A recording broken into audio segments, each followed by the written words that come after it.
Students, இன்னைக்கு நம்ம வந்து 12th ஸ்டாண்டர்ட் கெமிஸ்ட்ரியில ஃபர்ஸ்ட் லெசன் வந்து பார்க்க போறோம், மெட்டலர்ஜி. அந்த லெசன்ல நம்ம போன வீடியோல இந்த இது வரைக்கும் பார்த்துப்போம், அதாவது லிமிடேஷன்ஸ் ஆஃப் எலிங்கம் டயக்ராம் இது வரைக்கும் நம்ம பார்த்துருப்போம். ஸோ இதுல இருந்து இன்னைக்கு கண்டினியூ பண்ணுவோம். அந்த வீடியோ பார்க்கல அப்படின்னா நீங்க பார்த்தாதான் இந்த வீடியோ வந்து உங்களுக்கு புரியும். பார்த்தா வந்து போட்டிருக்கேன். ஃபர்ஸ்ட்ல இருந்து பாத்தீங்கன்னா இது வந்து உங்களுக்கு வந்து புரியும், எப்படி மெட்டல்ல வந்து ப்ராசஸ் பண்றாங்க, ஓர்ல இருந்து எப்படி செப்பரேஷன் பண்றாங்க, செப்பரேஷன் பண்ணதுக்கு அப்புறம் எப்படி அந்த பியூர் மெட்டலை வந்து கொண்டு வராங்க, எப்படி மெட்டல் ஆக்சைட்ஸா கொண்டு வராங்க, இது எல்லாமே வந்து முந்தின பார்ட்ஸ்ல வந்து பார்த்துருப்போம். போன வீடியோல எலிகன் டயக்ராம் பத்தி சொல்லியிருப்பேன், அதோட லிமிடேஷன்ஸ் வந்து சொல்லியிருப்பேன். It does not tell anything about the rate of the reaction. இப்போ ஒரு ரியாக்ஷன் நடக்குது அப்படின்னா அந்த எலிகன் டயக்ராம் வச்சு அந்த ஸ்பீடை வந்து நம்மளால சொல்ல முடியாது. இது does not tell possibilities of other reactions might be takes place. இப்போ ஒரு ரியாக்ஷன் நடக்குது அப்படின்னா ஸோ இதை வச்சு நம்ம வேற ஏதாவது ரியாக்ஷன் போட முடியுமா போட முடியாதான்றத வந்து இந்த எலிகன் டயக்ராம் மூலியமா நம்மளால வந்து சொல்ல முடியாது. ஸோ இது வந்து செகண்ட் லிமிடேஷன். தேர்ட் லிமிடேஷன் வந்து interpretation of delta G is based on the assumption that reactions are in equilibrium with product which is not always true. நம்ம கொடுக்குற ப்ராடக்ட் வந்து ஆல்வேஸ் நாட் ட்ரூ அப்படின்றத வந்து சொல்றாங்க. இப்போ உதாரணத்துக்கு இப்ப இங்க இதுக்கு முன்னாடி பாத்தீங்க அப்படின்னா ஸ்டாண்டர்ட் ஆஃப் ஃப்ரீ எனர்ஜி. அப்போ ஃப்ரீ எனர்ஜி வந்து அயன் ஆக்சைடுக்கு பாத்தீங்க அப்படின்னா -65 ஜூல் பெர் மோல். அப்போ இதை வந்து பாத்தீங்க அப்படின்னா எந்த டைமும் இது வந்து கரெக்டா இருக்கும், இது வந்து ட்ரூ சொல்யூஷன் அப்படின்றது வந்து இதுல வந்து சொல்ல முடியாது இந்த எலிங்கம் டயக்ராமை வச்சு. ஸோ இதுதான் main drawback of Ellingham diagram. So இது வரைக்கும் நம்ம போன தடவை பார்த்துருப்போம். இந்த வீடியோல வந்து பாத்தீங்கன்னா electrochemical principles of metallurgy. So electrochemical principle தான் வந்து நம்ம வந்து பார்க்க போறோம். So electrochemical principles also find applications in metallurgy process. அதாவது மெட்டலர்ஜி ப்ராசஸ்ல எலக்ட்ரோகெமிக்கல் ப்ராசஸ் வந்து மெயின் ரோல் வந்து பிளே பண்ணுது. எலக்ட்ரோகெமிக்கல் ப்ராசஸ்ன்றது நத்திங் பட் தி, இப்போ ஒரு சொல்யூஷன் இருக்கு அப்படின்னு ஒரு கீழே எலக்ட்ரோலைட் சொல்யூஷன் இருக்கும், ஆனோடு கேத்தோடு வந்து வச்சிருப்பாங்க. ஸோ அந்த ஆனோடு கேத்தோட தனித்தனியா அந்த மெட்டல்ஸ் வந்து பிரிஞ்சு வர ப்ராசஸ்க்கு வந்து எலக்ட்ரோகெமிக்கல் மெத்தட். ஸோ இது மூலியமா வந்து நம்மளால மெட்டல்ஸ் வந்து பியூர் மெட்டல்ஸா வந்து நம்மளால கொண்டு வர முடியும். The reaction actives active metals such as sodium, potassium by carbon is thermodynamically not possible. அதாவது மோஸ்ட் ரியாக்டிவ் மெட்டலான சோடியம் பொட்டாசியம் வச்சு கார்பனை வச்சு நம்ம தெர்மோடைனமிக்கல் ப்ராசஸ்ல வந்து இது வந்து நாட் பாசிபிள் அப்படின்ற மாதிரி சொல்லியிருக்காங்க. Such metals extracted from the ores using the electrochemical methods. அதாவது கார்பனை போட்டு நம்மளால அது வந்து பியூரிஃபை பண்ண முடியாது, எக்ஸ்ட்ராக்ட் பண்ண முடியாது. அப்படி இருக்கும் பட்சத்தில் பொட்டாசியம், சோடியம் மாதிரியான மெட்டல்ஸ் வந்து எலக்ட்ரோகெமிக்கல் ப்ராசஸ்ல வந்து நம்மளால பிரிச்சு எடுக்க முடியும் அப்படின்ற மாதிரி சொல்லியிருப்பாங்க. இன் திஸ் மெத்தட் முக்கியமானது, in this method metal salts are taken. Metal salt like potassium குளோரைடா இருக்கலாம், இல்ல சோடியம் குளோரைடா இருக்கலாம், இல்ல சல்பேட் சால்ட்டா இருக்கலாம், என்ன மாதிரியான சால்ட்டா வேணாலும் இருக்கலாம்.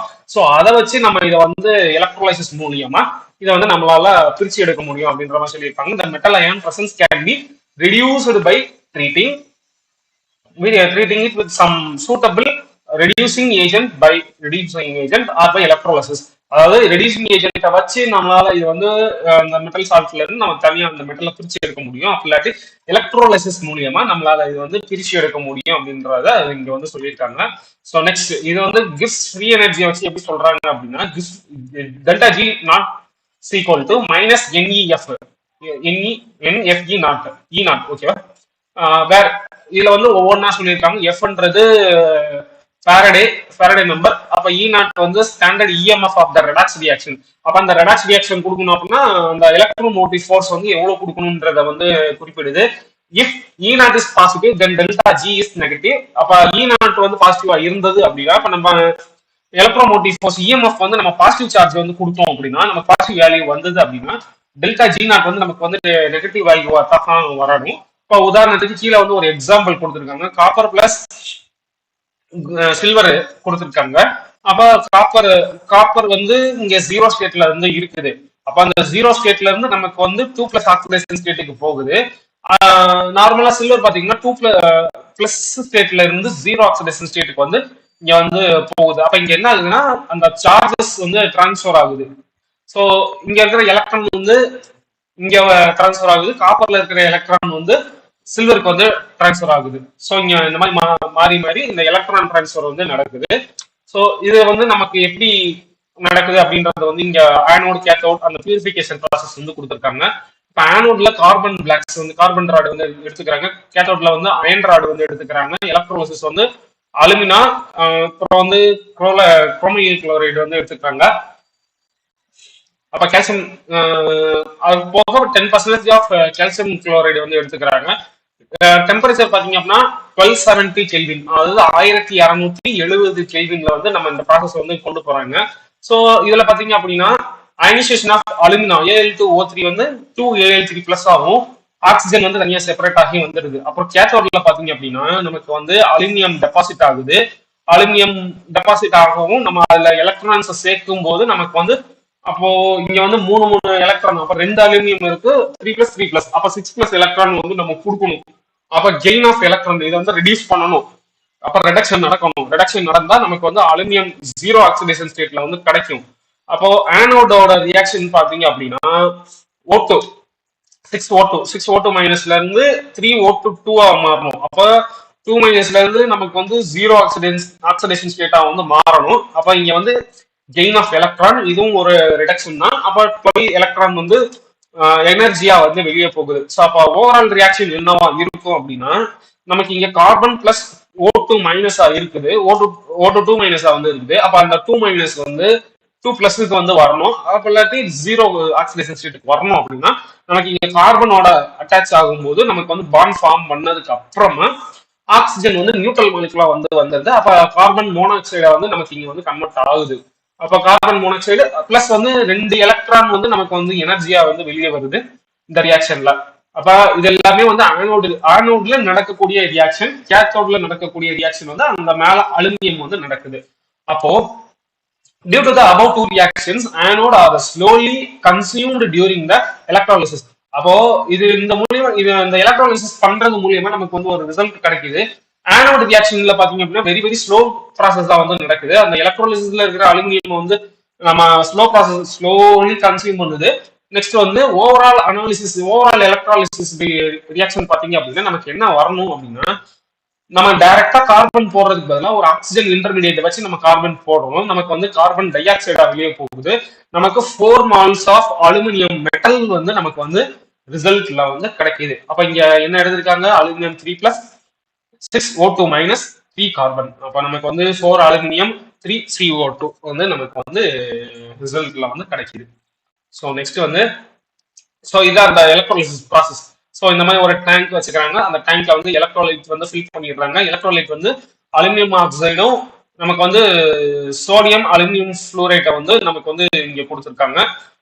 அப்போ ஆனோடு கேத்தோடு. ஸோ இது வந்து கார்பன் ஆனோடு.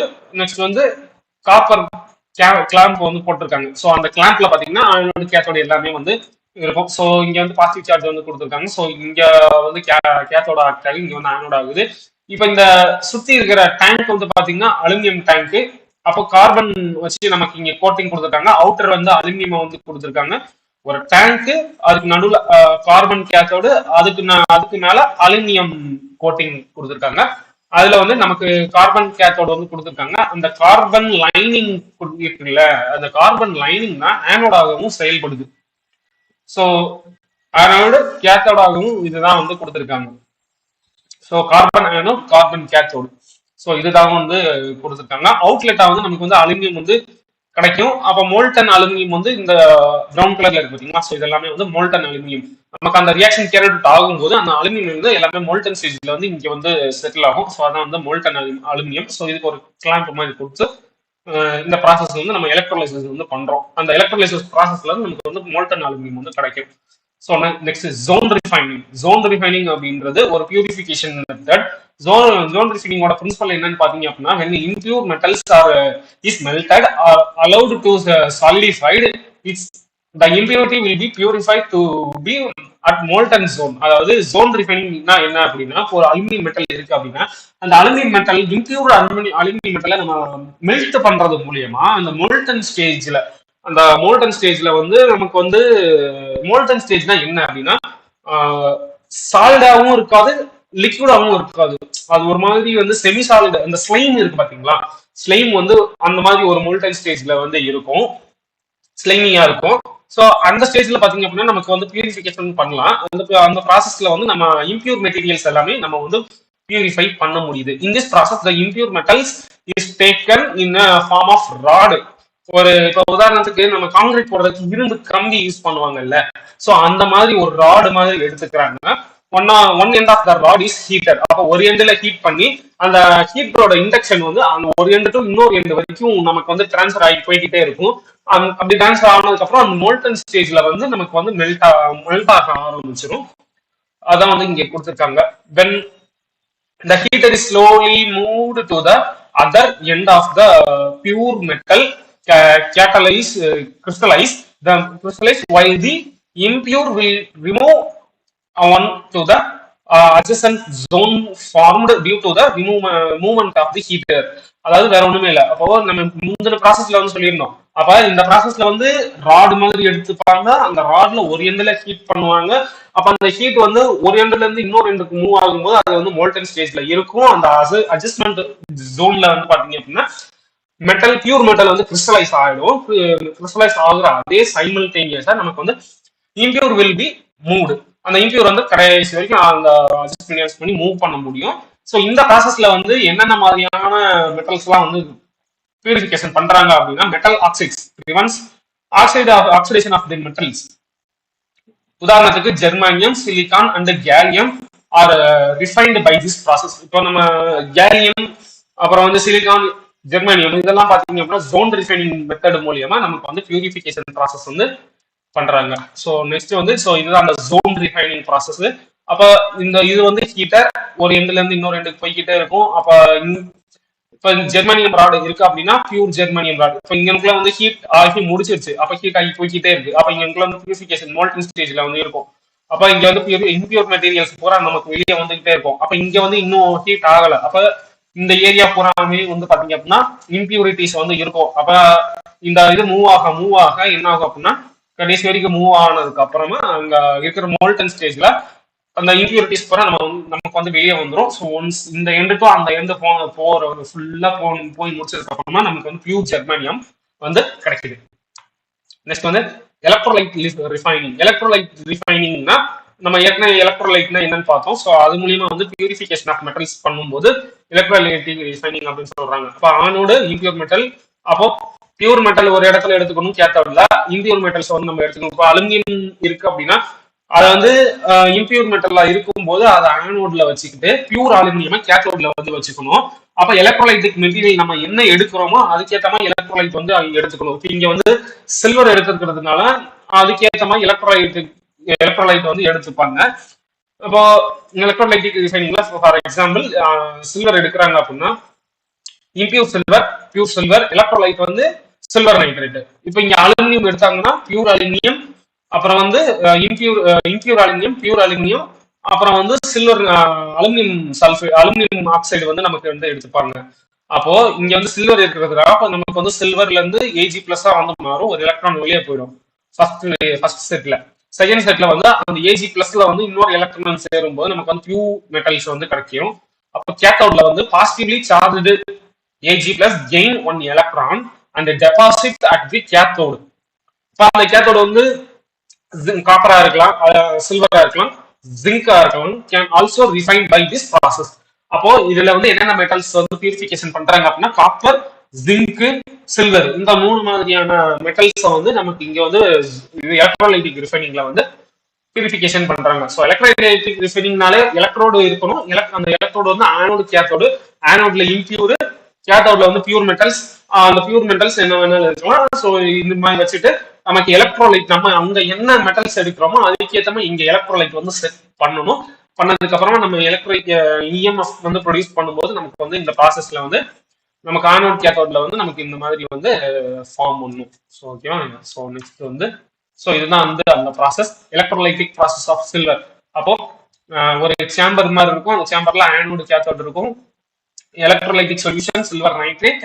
அப்போ வந்து இம்பியூர் மெட்டல்ஸ், பியூர் மெட்டல்ஸ் வந்து கொஞ்சமா எடுத்துப்பாங்க. ஸோ இது வந்து இம்பியூர் மெட்டல்ஸ் எடுத்துட்டு நம்ம எலக்ட்ரான் பாஸ் பண்ணும்போது நமக்கு வந்து இங்க இருக்கிற பியூர் மெட்டல்ஸ்லாம் கேத்தோட்ல போய் டெபாசிட் ஆகும். Thin strip of silver, pure silver. So இது வந்து எடுத்துக்கிறாங்க. ஸோ நெக்ஸ்ட் வந்து டிஸ்டிலேஷன். ஸோ டிஸ்டிலேஷன் அப்படின்ற இந்த மெத்தட் வந்து ஓகே, டிஸ்டிலேஷன் ப்ராசஸ் வந்து என்னென்னா, இது வந்து வாலட்டைல் மெட்டல்ஸ் மாதிரியான இது பியூரிஃபிகேஷன் பண்ணுறதுக்கோசரம் இது வந்து டிஸ்டிலேஷன் ப்ராசஸ் வந்து கொண்டு வந்தாங்க. இது வந்து பார்த்திங்கன்னா பாயிலிங் பாயிண்ட் வந்து 118 கெல்வி 80 கெல்வினில் வந்து பாயிலிங் பாயிண்ட் வந்து ஜிங்க்குக்கு வந்து இருக்கும். நெக்ஸ்ட் வந்து மெர்க்குரிக்கு 630 கெல்வினில் வந்து இது வந்து இருக்கும். ஸோ இதோட டீட்டெயிலான விளக்கம் வந்து நம்ம நெக்ஸ்ட் கிளாஸில் வந்து பார்க்கலாம். தேங்க்யூ.